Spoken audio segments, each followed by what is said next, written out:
Okay, we are a little bit behind schedule, so let's get started. Welcome again. We will now discuss a topic that has not been addressed in this conference before, which is the nexus of security policies and climate change. The interest in this topic on a global level is rapidly increasing, though.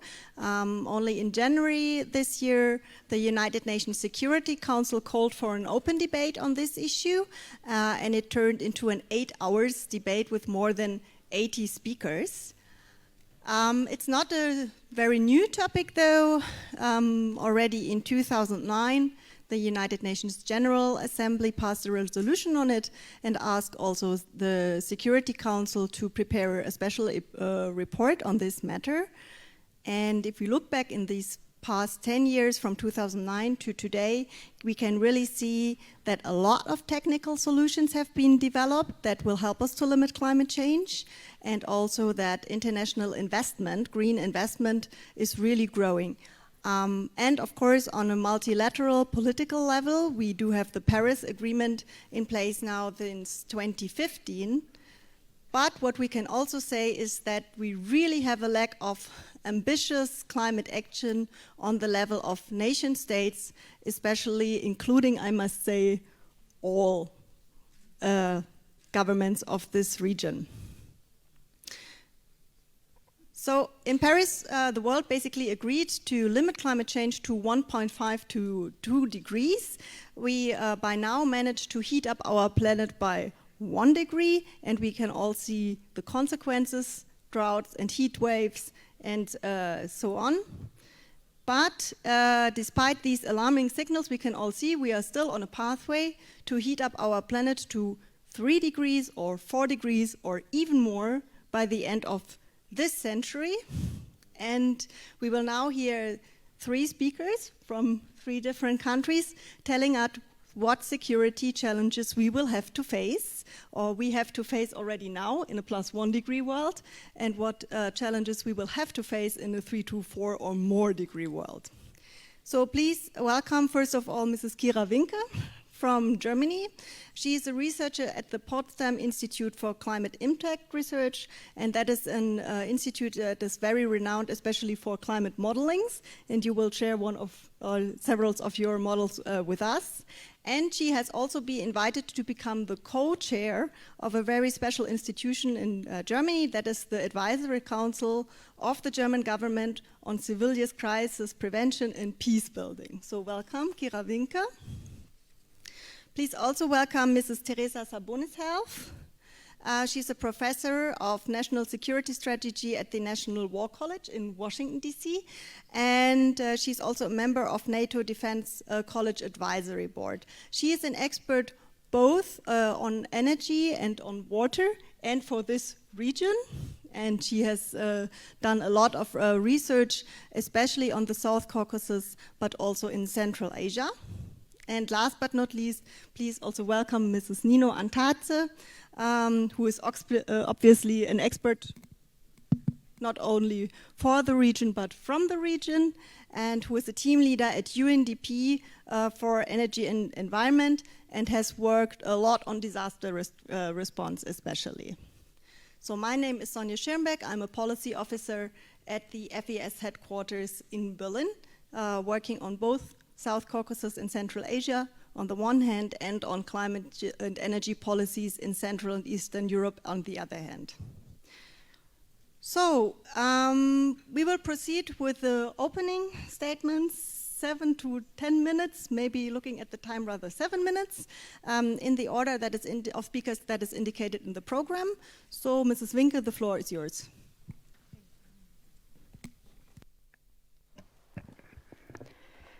Thank you very much for this kind introduction, and thank you very much for the invitation to speak to you today. To understand the full scope of the climate crisis, I will first take you back into human history, about 100,000 years. So please bear with me, I will end at the future. But first we will have to go back in time to understand what is happening today. So what you see here is the change in temperature measured from ice cores in the last 100,000 years. So what you see is that the Earth has moved through various changes in global mean temperature, and we see that in certain points in time, for example, at the 80 to 70,000 years ago, there was an eruption of a volcano which led to huge changes in the climate, in the global mean temperature. And what did this mean for us, Homo sapiens? 100,000 years is about half of the time that Homo sapiens we have been on Earth. During the time of this big changes 70,000 years ago, we almost went extinct. There were only a few Homo sapiens left on Earth, few thousands. The population could have been considered unstable. And we land our planet Earth here in the last 11,000 years, the Holocene, what we call climate paradise. You can see from this graph that this is a period that is marked by climate stability. And the last 11,000 years, the Holocene, is the time in which human civilization as we know it developed. The Neolithic revolution happened, we as humans became settled, we performed agriculture, we built cities. Also, our population increased tremendously in this period of time. And then at the end of this period, we have the Industrial Revolution. And here again you see a graph of the Holocene about 10,000 years now and the development of CO2 concentration in the atmosphere. This is a graph from the IPCC in 2007, and unfortunately the CO2 concentration doesn't end there. 2018 was at 410 ppm, and I just looked it up. It's not marked in the graph, but now we are at 414 parts per million ppm of CO2 concentration in the atmosphere. What does this mean? We all know about the greenhouse gas effect, and we all know that it leads to a warming of the planet. Here again, the Holocene, we see the spike at the end of the graph here, the increase that is not natural of global mean temperature. So currently, as you said, we're about 1 degree above pre-industrial levels, and the Intergovernmental Panel on Climate Change, a panel that consists of scientists from almost all nations, has found out that climate change has led to observed impacts across all continents and across all oceans. Extreme precipitation, I was here yesterday, you can see it in the city here, hail, extreme rain. These type of events have become more frequent in various regions. Droughts have become more frequent and intense. The sea levels are rising, the glaciers are melting. We are in the time of climate change, there is no doubt. What does it mean for the future? At the Conference of the Parties 21, the COP21 in Paris, all nations agreed to limit global warming to 1.5 to 2 degrees above pre-industrial levels. We are already at 1 degree. What is the difference between such a Paris consensus and a business-as-usual scenario? A business-as-usual scenario would land this planet at 4 degrees by the end of the century. It doesn't seem much more than 2 degrees or 1.5 degrees, but the effects are tremendous. You see here the increase in the mean temperature in the summer, and you can also see the region we are talking about today, the South Caucasus, here in the picture. In the summer, we can see that the business-as-usual scenario would increase the mean temperature by 6 degrees almost all over the region, and by 8 degrees in some regions in the summers of June, July, August. You can imagine what the peaks of such an extreme summer would look like. In a Paris consensus scenario, on the left-hand side, we would largely avoid such extreme increases, but still would have moderate increases of the mean temperature of about 2 degrees.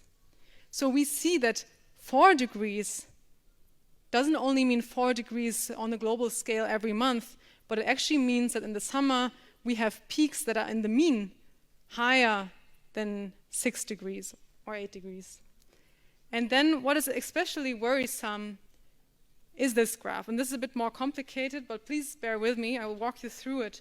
Again, we see on the left-hand side the Paris consensus scenario, and on the right-hand side the business as usual scenario. And on the upper column, we are looking at summer heat extremes. These are events that in a normal climate that is not changed would happen every once in 740 years. So it's quite unlikely that any one of us would experience such an event. And then on the lower column, and this is the really worrisome part, we are talking about unprecedented heat events for the respective regions, which occur every once in 3 million years. These are events that are virtually absent from the current climate, that no human being has ever seen in this region.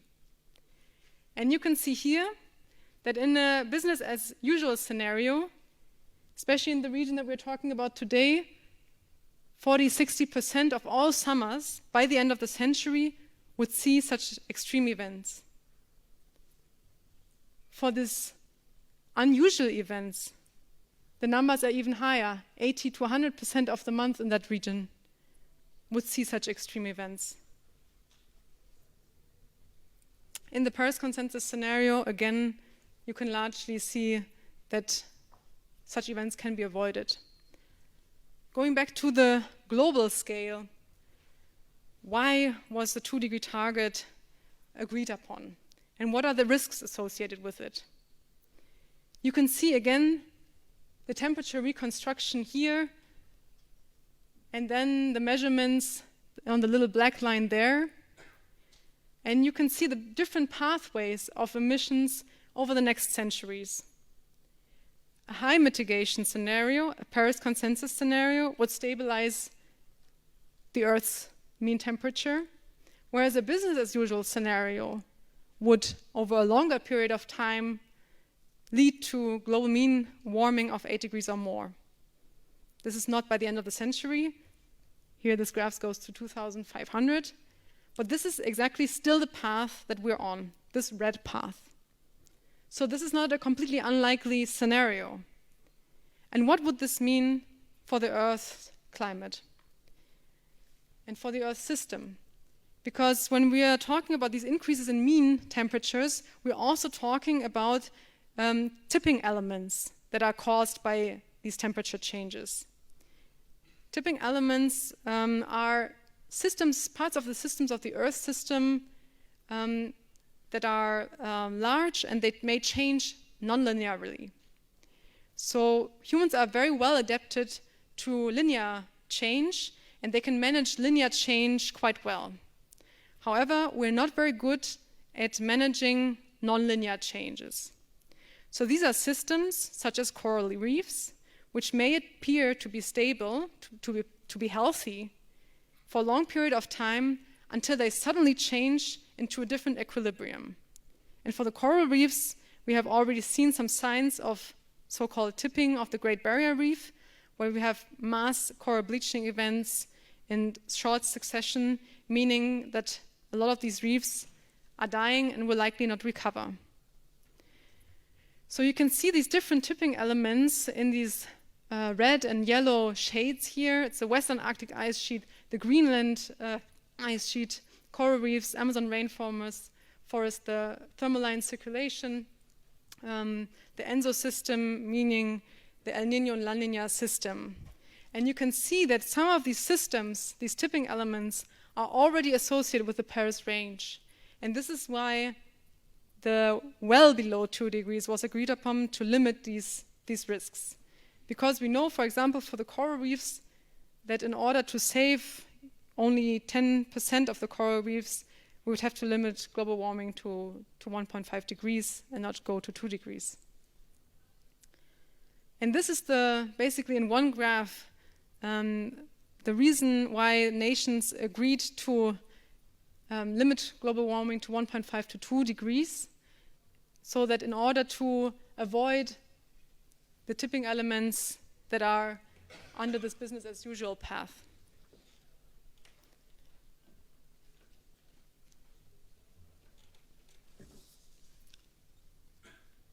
We also know that already climate change and its impacts can lead or contribute to conflicts and social tensions.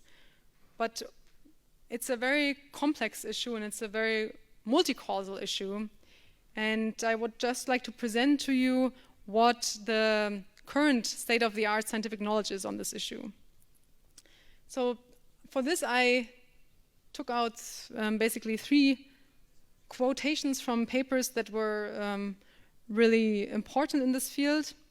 And the first one was published in PNAS. There's evidence that the 2007 to 2010 drought contributed to the conflict in Syria. It was the worst drought in the instrumental record, causing widespread crop failure and a mass migration of farming families to urban centers.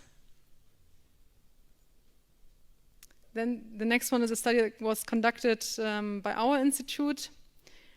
The risk of armed conflict outbreaks is enhanced by climate-related disaster occurrence in ethnically fractionalized countries. And droughts can contribute to sustaining conflict, especially for agriculturally dependent groups and politically excluded groups in very poor countries. So what does this mean in simple terms? It basically means that if a drought hits a country like Germany or maybe a state like California, it may lead to tensions, may even lead to some sort of conflict, but it doesn't lead to violent conflict. But once it hits states where there's already fragility, where there's deficiencies in governance, such as in Syria, it may be the straw that breaks the camel's back. So with this, I hand over to you to discuss more in depth what this means for this region. Thank you.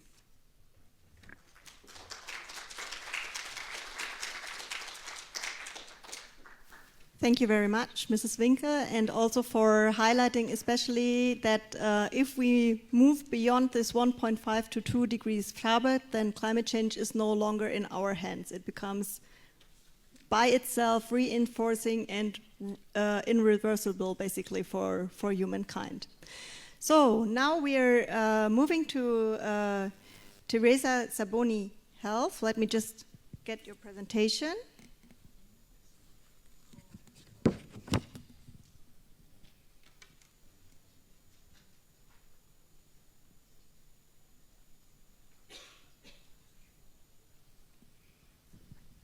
Okay, here we go, starting with the Earth on Fire.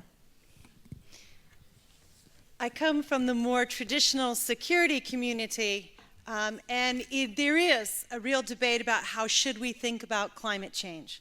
So I'm going to focus on a few very specific aspects of climate change, because for those who are not already accustomed to it, the very broad meta problem can be quite overwhelming. What I'm going to look at specifically is some of the efforts to assess what climate change could mean for the Caucasus. Now, if we look at relatively recent assessments about climate change and security in the South Caucasus, what we find is many of the events that are examined and discussed have to do with water and the impacts of water on agriculture. What we also find is if you just aggregate what everyone says about climate change, you get the appearance that Georgia has more high risk than anyone else. In fact, that's a reflection more of the state of analysis in Georgia compared to other countries rather than the state of climate risk. Because in Georgia, partly because of the relationship with the European Union, the analysis has been done in much more depth and to much more granularity. And what we find in Georgia is that there's been a fair amount of mathematical modeling, there's been a lot of in-depth analysis. But in the case of Georgia, there are significant impacts, and I wouldn't suggest that we shouldn't be concerned about them. And I will say that the quality of research in Georgia, which is quite good, is not yet reflected in policy. But let's think about this for a moment. We have 3 small countries who individually and even collectively contribute very little to the global climate change problem. So when we try to understand security in these countries, how should we think about it?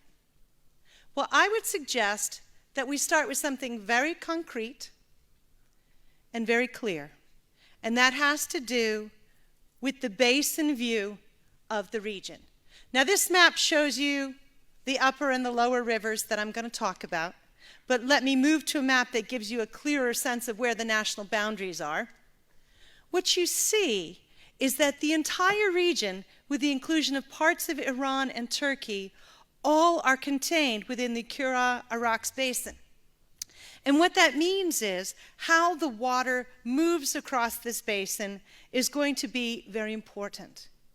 Now, the United Nations is working on defining water as a human right.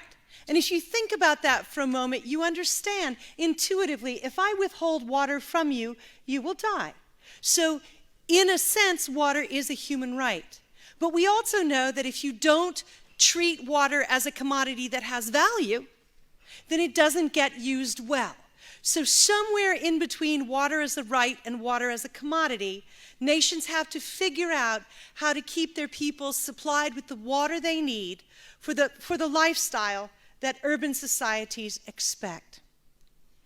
And complicating that a little bit is going to be, as you can see from this map, rivers cross countries. Now, if a nation were to ignore the UN recommendation that water belongs to all the riparian states, in other words, if all the states on a river cooperatively think about how to manage water, the river will be healthier, the human security in the region will be better, but states could choose not to do that. So in a world where water is being distributed differently than it used to be, what does risk look like? This map shows you how much of the water in any given state originates outside of that state. Now, of course, it doesn't reflect power realities. A weak state, Brazil, is not where most of the Amazon originates, but the small states that come before Brazil are not able to deny water to Brazil. So this doesn't exactly show you who could do what to whom, but it does show that risk is distributed a little bit differently than you might think. And if we zoom in on our region, what we see is that for Armenia, 11% of the water in their country originates outside of Armenia. For Georgia, 8% originates outside of Georgia. For Azerbaijan, 77% of the water in Azerbaijan originates outside of their own territory. In Iran, 7%. Turkey, in a sense, is the headwaters. They're the least reliant on other states. And by the way, Turkey is one of the states that disagrees with the UN premise that water belongs to all the riparians. Turkey argues that water belongs to the nation where it originates. And the nation where it originates can make legitimate political decisions about who else has access to that water. China concurs with the Turkish assessment of how water should be distributed. So now if we think about this, we can hope that we will see better cooperation in water. But you know, we are up against a truth that is so old that it is baked into the English language. The word rival comes from vilis, which is two who share a river. So let's think about this. In a world where we're getting either less water or often more water too suddenly for human communities to be able to make good use of it, as we saw yesterday, what does water sharing, what does regional security look like? Now, these are a couple of different ways of looking at water availability and use. And what I've done is I've highlighted in red the one country in each category, what country seems to be having the most problem. So, I want to actually begin with the far right-hand one. You're very used to the idea that we measure energy intensity of GDP. We've been doing that for a long time. It's a much newer thing to measure water intensity of GDP. When we look at how much water a country uses to produce the equivalent of $1 worth of GDP, how well are countries doing? And what you see here is that Turkey is actually pretty efficient, and Armenia is very inefficient. In the current 5-year plan of China, it is a state goal to increase the water efficiency of their GDP 5 times. Because China is aware that they are so inefficient that in 5 years of really focusing on this problem, they could actually increase their productivity 5 times. Now, other states have not looked at it in that granularity, but just keep in mind, for a state that never focused on it before, it is possible to make huge gains. Now, if we move again, starting from this side, to the water dependency ratio, I already mentioned and showed you those. In this instance, Azerbaijan is the most at risk because so much of its water originates outside of its own territory. Then if we look at how much renewable water per capita, so this isn't just your rivers, this is how much rainfall do you receive. Again, we look at Azerbaijan, and Azerbaijan is a country where desertification is a fairly profound climate change related problem that they need to focus on. Look at how slight, and Azerbaijan is a country where they're committed to raising their population for political reasons. They are already considerably water stressed. Azerbaijan meets the definition of a country of concern already for its water resources available per capita. And then if we look at where does the most rain fall every year, we see something interesting, and that is, although Iran has access to the headwaters of some powerful rivers, actual rainfall in Iran is so small that they're very dependent on the rivers. And in fact, many of you are aware that a few years ago, Iran tried to negotiate a water agreement with Georgia, whereby Georgia would commit to putting in a water pipeline to supply Iran with water. Georgia demurred after considering it seriously for a while, because of course moving water requires energy, and promising to provide Iran with water is a deal that could turn out to be quite dangerous. But again, when we look at water availability all over this region, what we see is risk looks very different for each country, and what each country needs to do to address that risk is quite different. As I turn it over to Nino, she's much more of an expert on specifics within Georgia, but I did want to end with something an analysis that was completed relatively recently. We know that the rivers of this region are not in full, but in significant part fed by the Caucasian glaciers. And the Greater Caucasus glaciers, after years of arguing that there wasn't a good way to measure it, the analysis has been done in a very credible analysis that looked at the time period from 1960 to 2014.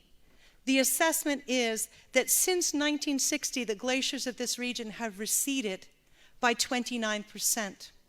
And most of that recession has happened in more recent years. And at the current rate, if it does not increase but sustains at the level that it is, the glaciers of the Caucasus are receding at the rate of 0.7% a year. So we are losing the Caucasus glaciers at the rate of nearly 1% per year.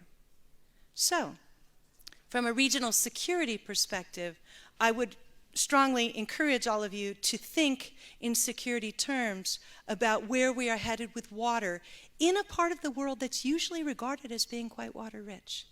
And with that, I'll turn it over to Nino.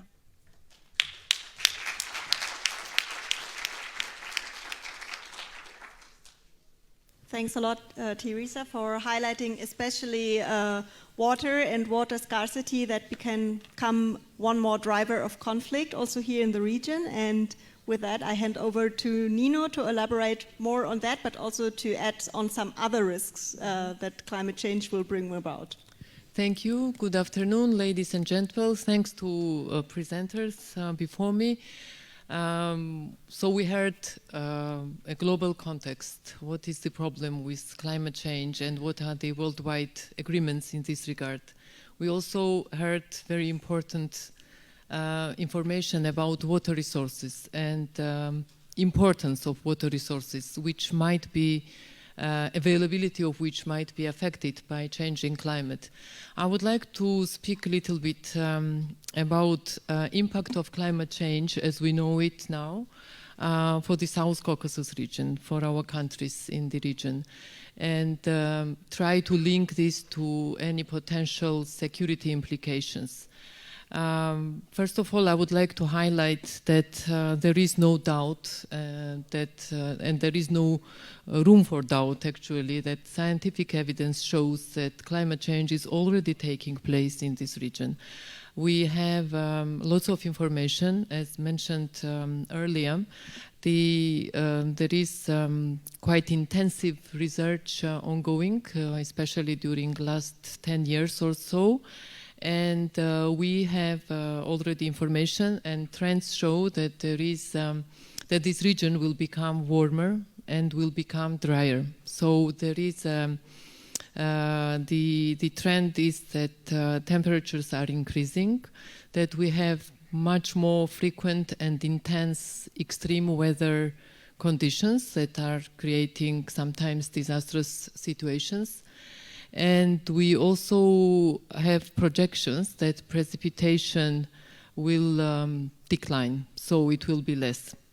And all of this actually makes us think that this will have an impact on national economies, on transboundary relationship between these countries. And again, we've heard a very good example of transboundary water usage and demand for water resources.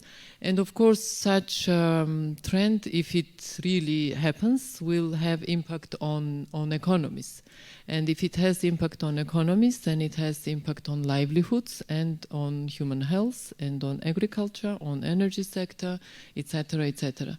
So I think this is crucially important to take a note of this. And this obviously is quite a challenge for 3 countries. But it is a more than challenge, actually. It's sometimes may even be considered as a problem. Why? Because on one hand, our countries have commitments and obligations towards those worldwide agreements, and like Paris Agreement, or in Georgia's case, we are an association member of European Union and thus have our own obligation. Georgia is also a member of Energy Community, which definitely gives us even more responsibility to set the target and increase share of renewables in overall energy mix.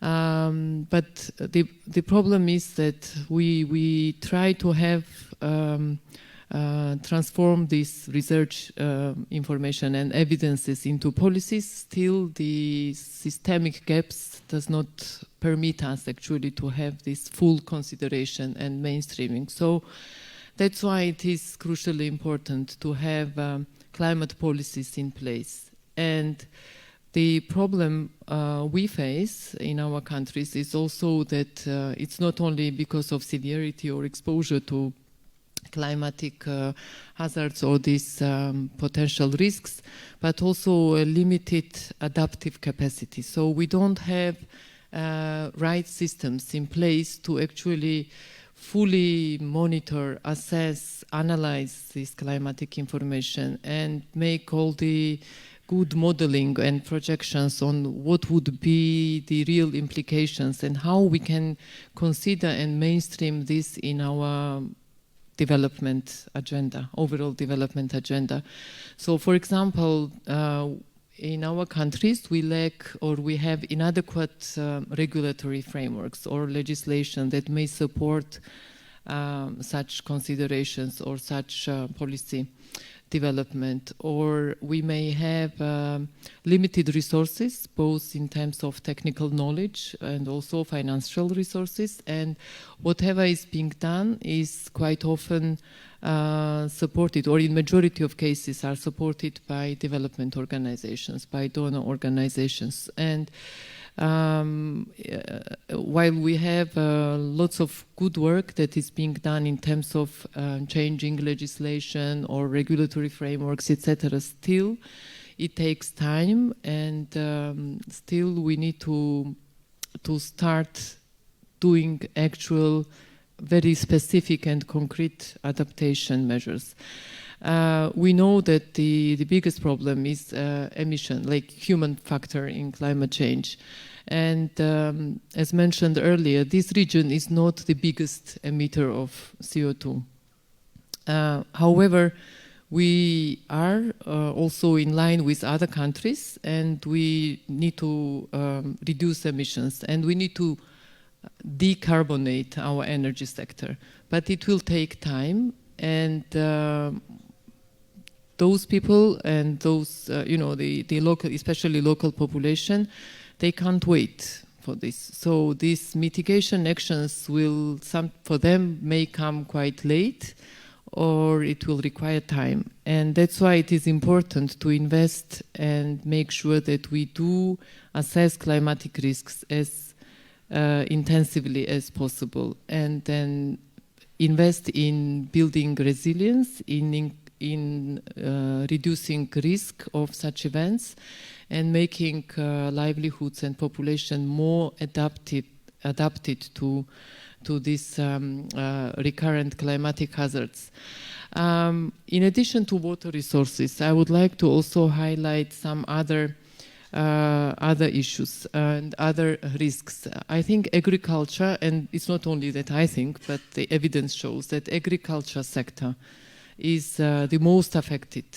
And especially if we consider that projections say that this region will suffer from shortages of water, this means that agriculture will suffer mostly, because in any case we don't have modern irrigation systems, etc., etc. And moreover, if we lack water, then we need to have better adaptive capacity to actually not create additional problems in the sector.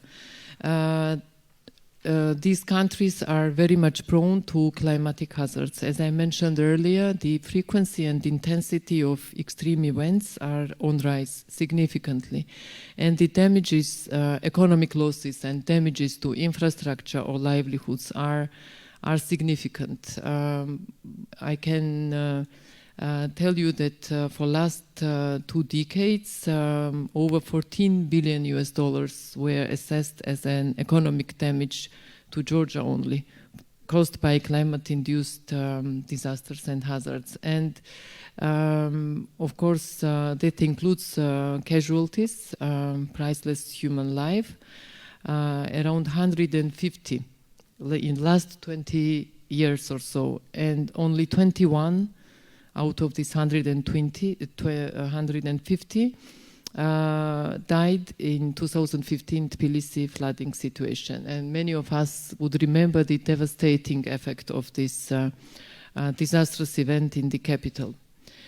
So I think we know that this region is quite vulnerable to climate change, and it is a challenge and problem, but it is also an opportunity. And I think it is important that we make sure that this opportunity is used in a right manner. And this is all about sustainable development. And we know that sustainable, we say that sustainable development is a peace policy for future.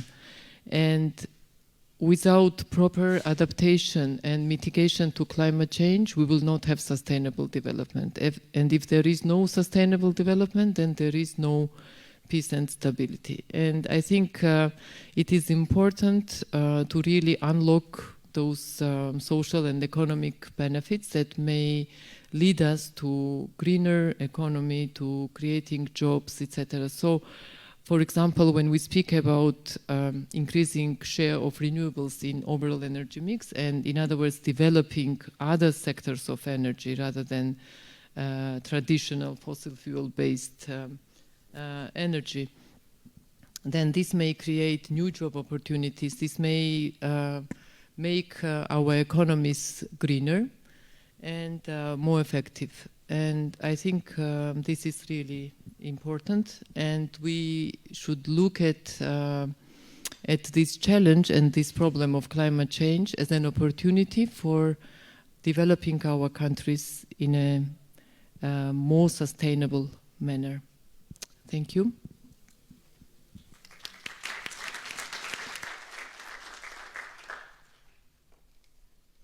Thank you very much, Nino. First of all, also for highlighting that basically with climate change unfolding, all essential human rights are at risk. If you look at right for food, right for water, right for housing, right of life, so on, we see really that although we had a decline in poverty rates, in hunger rates around the world for the last decade, that the numbers are now increasing again, and the UN attributes this directly to climate change.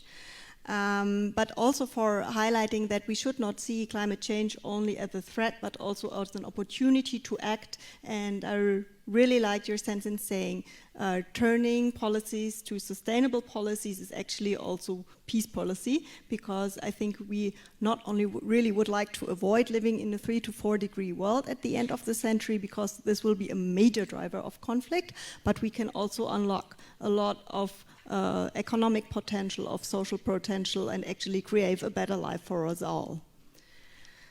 So I must say that I'm really happy that there are not so many points on this slider, because I really, if people ask questions, I really like to see them move, and I like to see their faces. So because we have only not even half an hour left, I would ask for a first round of questions right now, and if we see that we have time at the end, then I will give the word to the panelists again, and maybe also add some questions from my side.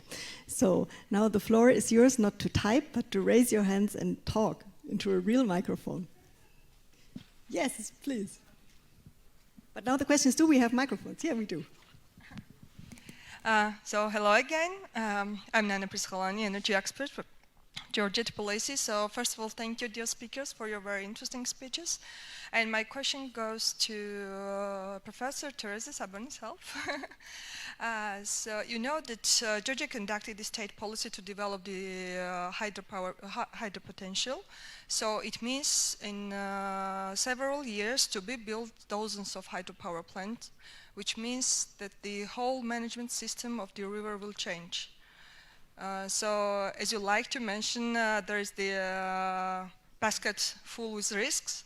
So, how do you think? I mean, I'm interested in your assessment. How to assess how the country can choose first to support the development of hydro potential and gain more independence from our neighboring countries in terms of energy security, and at the same time to care about the environmental issues. So this is the main challenges I see today, and I would like to hear your assessment regarding this. Thank you so much. Did you want to collect some of your All those of you who are citizens of Georgia know that this has been a very hot debate.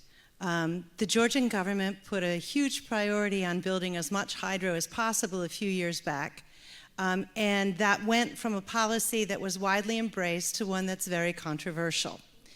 And there are several things that we have to consider when we think about Georgia's future energy security. The first is that Georgia has a whole series of old dams that are already in place that are badly in need of renovation and appropriate maintenance. And anytime we think about trying to strike that balance between energy security and environmental sensitivity, first thing you have to look at is what do you already have and how well are you using it? And the efficiency of energy production from hydropower in Georgia, in several places where the renovations have been done, it's demonstrated that it can be dramatically better than it is. And as many of you are probably aware, there's a very controversial situation up at Inguri, which is a facility where the dam is on the Georgia side and the power plant is on the Abkhaz-controlled side of the border. A decision was just taken early this week, last week, that the international donors, a community of them, are going to fund the rehabilitation of some of the power facility over there and several of the downstream hydro facilities on the Abkhaz side in exchange for Abkhazia learning to use electricity better, to manage it and meter it somewhat better. And this brings me to the next thing. Georgia, in the energy law, Georgia is about to adopt 3 laws at once: the base energy law, the energy efficiency law, and the renewable energy law. And it's quite extraordinary. It's very rare that a nation would adopt all 3 of those at the same time. But one of the things that is exciting about that is that Georgia has taken a decision to increase electricity prices for industry, and they've done it for what I regard a very strategic reason. And that is, Georgia is very inefficient in its use of electricity. But the people are rather poor, so who has the capacity to learn how to use electricity more efficiently the best? Well, it is industry, and in exchange for raising the prices on industry, the Georgian government is going to extend technical assistance and do energy efficiency audits for major industry in Georgia. And following that, we are hoping that the culture of energy efficiency and the analysis of it spreads out further from there. So, second part of my answer to you, renovate what you have, use your electricity better rather than thinking that what you always need is more. But then in the third instance, Georgia is building a platform to be able to trade electricity all across the region. And your most effective gains, both in security and in efficiency, and actually in cost, come from recognizing what your comparative advantages are. So sometimes Georgia will sell electricity, sometimes Georgia will buy electricity. Building a system that integrates into the region makes more sense for Georgia than trying to be completely self-reliant. You do need some new hydropower, but the government needs to do a better job of clear assessment and comparing projects to each other. In my assessment, over-privatization of this process leads you to just believe each company about what the merits are of each project. There should be capacity within the government to comparatively assess those projects and to quality control those projects. Thanks a lot. I pass on the mic to... Thank you. I just wanted to re-emphasize that human security will only be a possibility in a 2-degree world, not in a 4-degree world. And for this, we need to decrease global emissions to 0 by the middle of the century. And right now, our emissions are still rising, posing significant risks for countries that are particularly exposed or where particularly vulnerable populations, such as poor people, live. And yeah, maybe we can also discuss what this implicates for the security sector as a whole.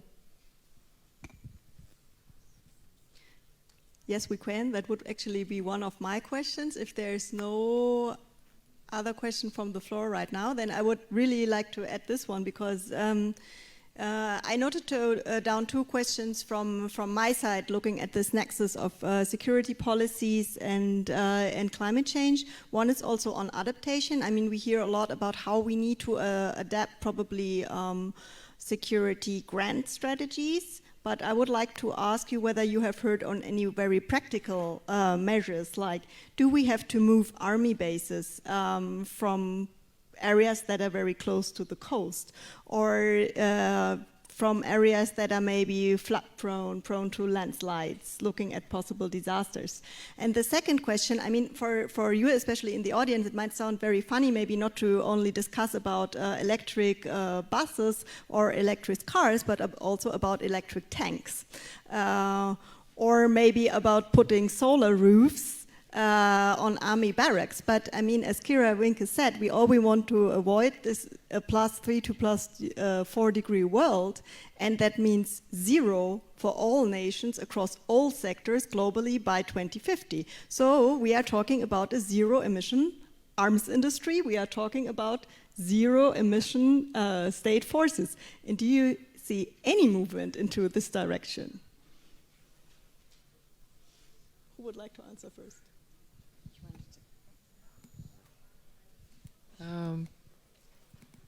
I think I would like to comment on the adaptation capacities, right? I mentioned very briefly, but let's take climate-induced hazards. Do we know what impact they may cause to us? Does local population know actually, or are prepared for this? Do they know how to behave? Does local municipalities have preparedness plans in place to respond adequately? Or do local farmers, like subsistence farmers, know what type of crops they need to grow, and how would they be better adapted to this situation? Do we have proper forecasting systems for all these climate-induced hazards or weather-related hazards? And do we have good monitoring network actually? Do we have technologies supporting us or legislation supporting collection and analysis of all of this? I think this is very, very important. And this is modeling, if I may say so, using monitoring data and then analysis of this data and forecasting could be used for early warning systems. And what we see in our region, and I can easily say this about Georgia, because of the lack of early warning systems, then we faced problems like in 2015 Tbilisi flooding situation, and we had significant economic loss and damages to infrastructure, and we also had casualties. If early warning system was in place, then I believe, and all experts believe, that we would not have had such an impact. I mean, this event would have taken place in any case, but we would have been better prepared actually to avoid bigger damage and at least save lives. So I think this is one of the examples of showing problems that we have in terms of having adaptive capacity and actually showing need for having such systems in place. Actually, I'm happy to say that Georgia received a big grant for adaptation from Green Climate Fund and from Swiss government. And UNDP, organization that I represent, is implementing this big $70 million program on establishing multi-hazard early warning systems in Georgia and improving and upgrading hydrometeorological network and establishing these forecasting and early warning platforms, including last mile early warning, like going on the level of local communities and building local capacities, because these are people who actually are affected mostly. And while assessing this situation, we also noticed, we observed lack of knowledge or awareness of climate change on local levels. When you ask people, even like municipal authorities, if they do anything in terms of prevention or climate change adaptation, they have really very poor knowledge on the impact that climate change may cause. In some cases, they only think that this is about warming, this is about changing weather, temperature, and that's it. So actually, in some cases, they do some work, but it's not systematized. It is not using the same unified methodologies, and there is still the reaction of local municipalities is more response-oriented rather than preventative. And I think this is very important. That needs to be taken into account. Mm-hmm.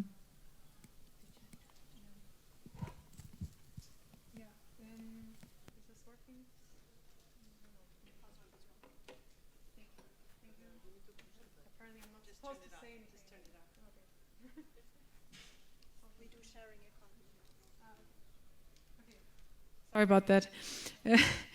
I just want to stress and emphasize the last point that you made is that I think with regards to security policy, it is in the strategic interest of a country to be able to have an early warning system, not only related to geopolitical threats, but also related to climate threats. So this is not only important in terms of being able to forecast extreme weather events, but also for policymakers to be able to adequately represent their countries in these climate negotiations. We've heard this earlier that actually we're not sitting here in a high emitting country, and I wonder what kind of pressure is being put by this region, for example, towards nations like the nations that we are coming from, like Germany, like the United States, that are fundamentally contributing to global emissions. So I would like for us to think about it this way as well. So if I may, that is a very nice link to one of the questions that is showing up now on the screen, the withdrawal of the US, that will hopefully never become effective, but maybe you could also address this question in your answer. Sure.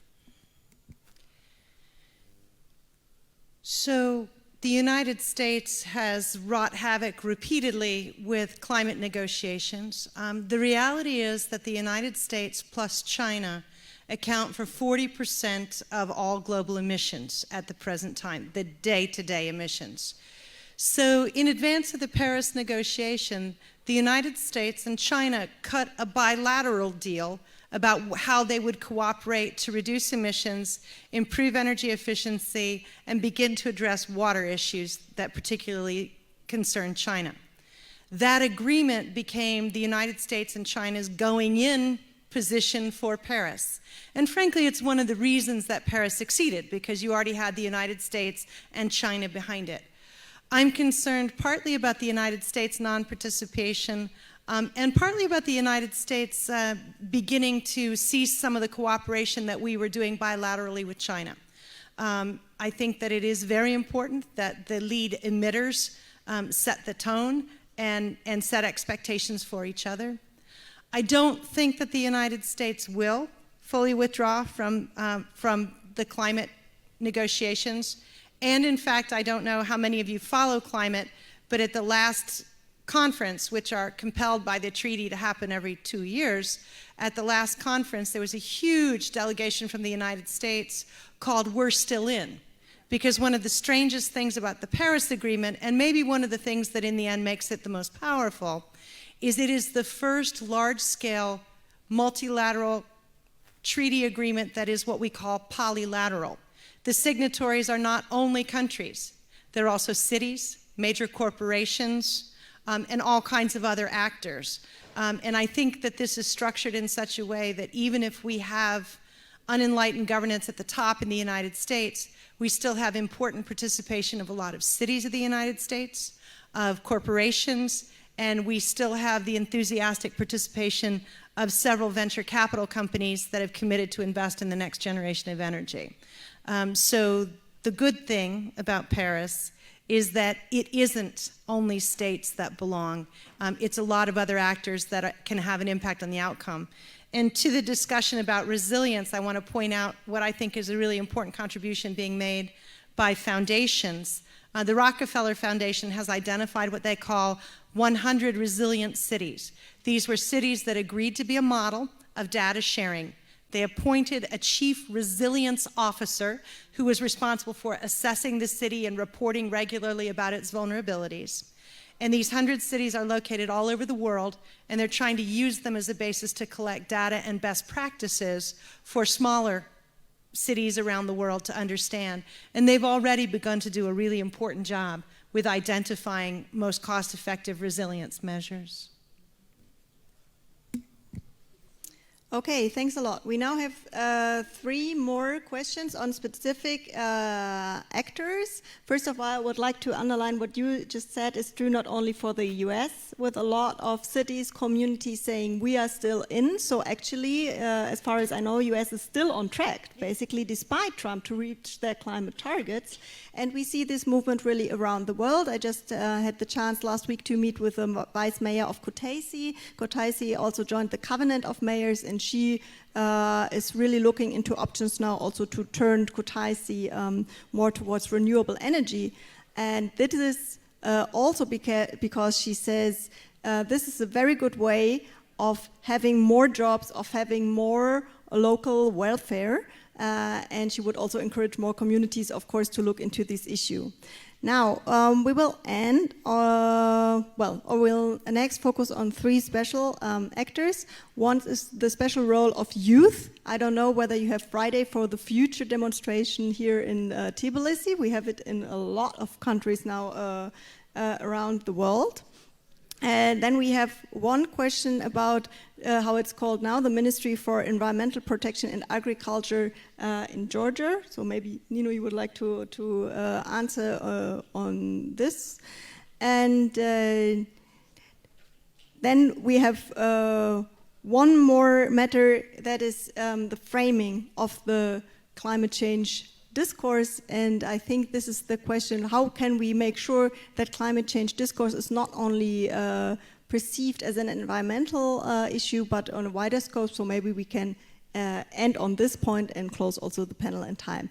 So I'm looking to the panelists who would like to comment on the youth question.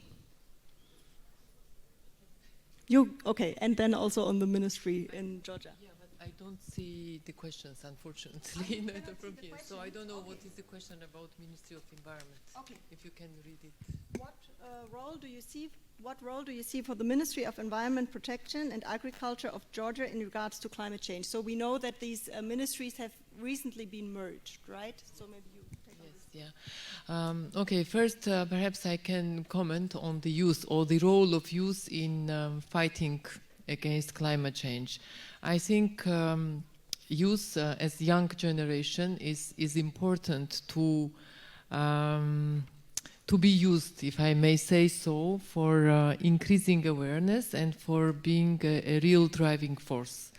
And we know that worldwide there is this climate action or protest going on, especially in Europe. I don't think that Georgia or Armenia or Azerbaijan are actually on the same level. However, I can say a few words about youth clubs or eco clubs, as we call them, that are that have already a history in Georgia.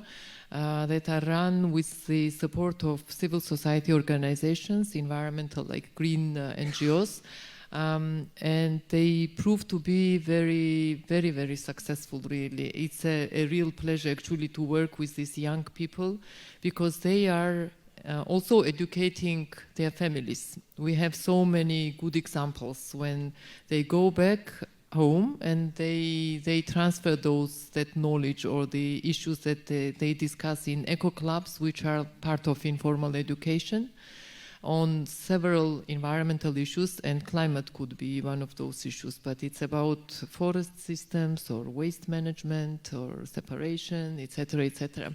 So I think the role of youth is important, and we need to make sure that we engage them through different platforms. Could be those informal eco clubs or climate clubs in schools, for example, for young generation, or students, like young people who are motivated, who will be happy actually to go back and also transfer the information. Actually, the program I mentioned on establishing these early warning systems is also about creating or preparing hazard maps and risk profiles for all river basins, for the whole watersheds, covering entire country. And there will be lots of work done on local level. And one of the mechanisms actually to develop those local capacities is working with youth groups and those eco clubs. So I think we will have a chance, at least in Georgia, in coming next 5-6 years or so, to have more engagement and more work with young people. Now, question regarding the merger of the Ministry of Environment Protection and Agriculture. There was a lot of speculation in that regard, and it was disputed quite significantly, but one would look at it as an opportunity again.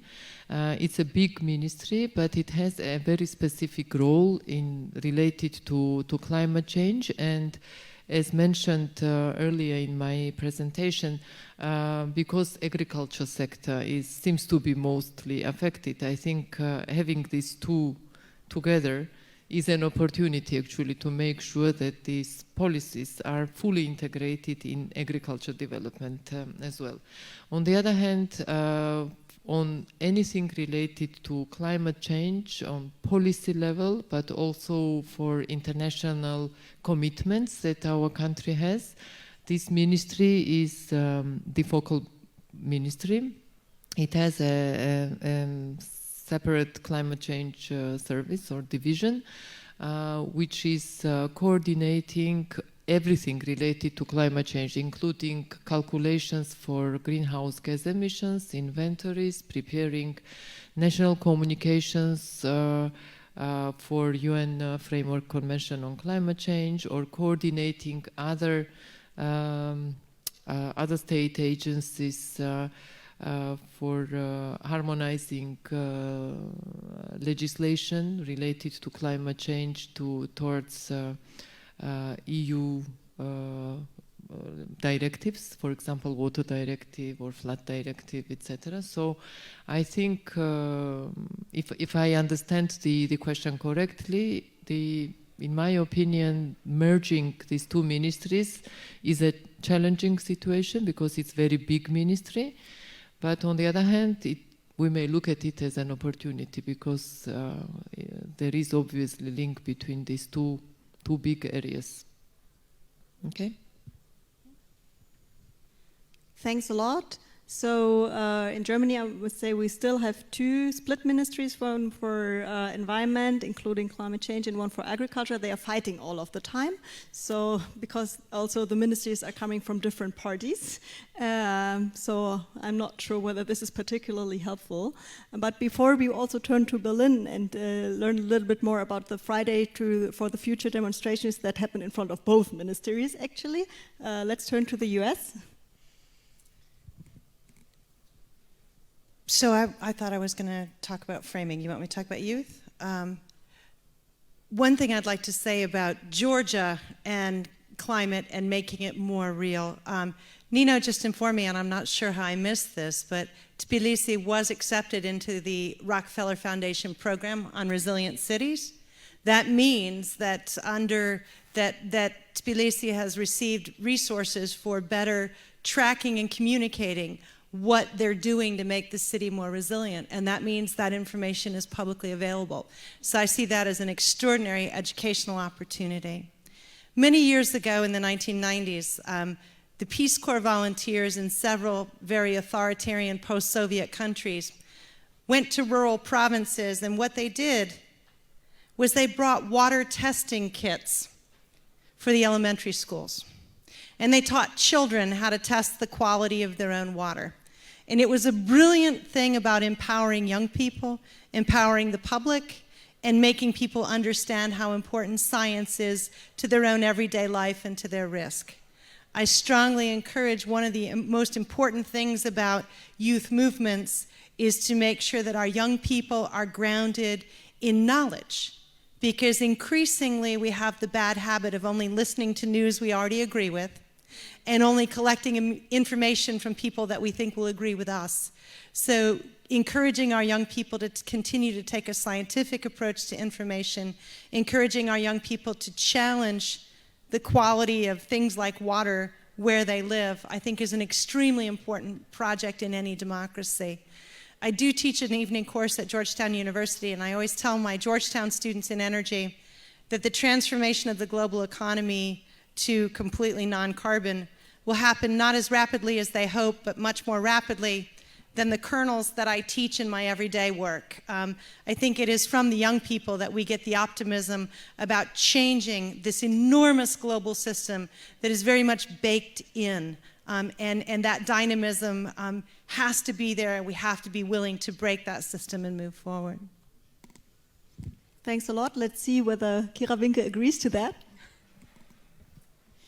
Yes, I do agree, but I would like to say a few words more, maybe also adding one more story to this. A few weeks ago, I spoke in front of members of the German military, and it was on a Thursday, meaning the next day the climate strikes of the students were on.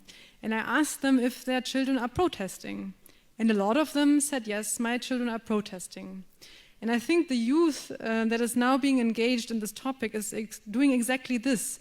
It's driving the climate topic into different sectors of society, into different sectors of how we run our economy.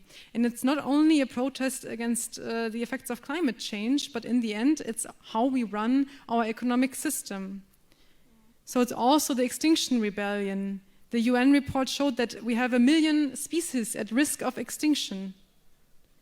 This is a real crisis, but we still have time to act. And this I would like to emphasize. In Germany, we have already depleted many of our insect species. Maybe here there's still a chance to not repeat those mistakes that we have made.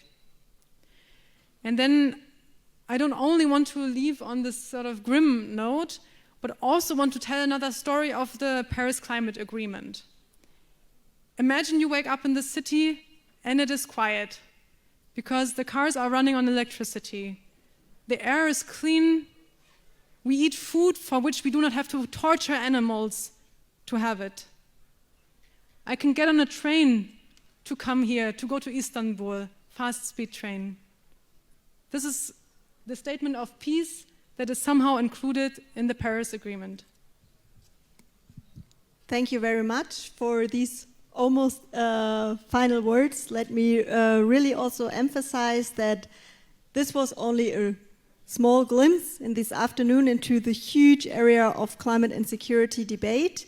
But I really like what you said about the reframing, and I think this is also maybe the takeaway message from this panel, that we can do a double reframing of this climate discourse. First, not only to see it as an environmental threat. This is, yes, it is about polar bears, but not only about polar bears. So I personally think it was not a clever move to put the polar bear on the melting ice as a symbol of climate change, because this is a human challenge. This is the biggest social challenge of the 21st century. And this, of course, makes it also a huge security challenge. But we also have to do not only a reframing from environmental discourse to social discourse and security discourse, but also from a discourse about risks to a discourse about opportunities and creating the chance for a sustainable, as you said, better life for all. And with this, I would like to close almost in time. Thank you very much. Thank you very much to the panelists. And you will be around for a while, so if some further question comes up, then please ask the panelists during the coffee break. Okay, and we will go to the coffee break now. We have until 5:30 for the break. Then we will split up in 2 sessions. There will be the session 5. There will be the session 5 on hybrid threats will take place here. And the breakout session on Iran will take place in another room, which is basically across the hall, but there are signs to that room as well. Yeah. So at 5:30 we'll continue. Thank you.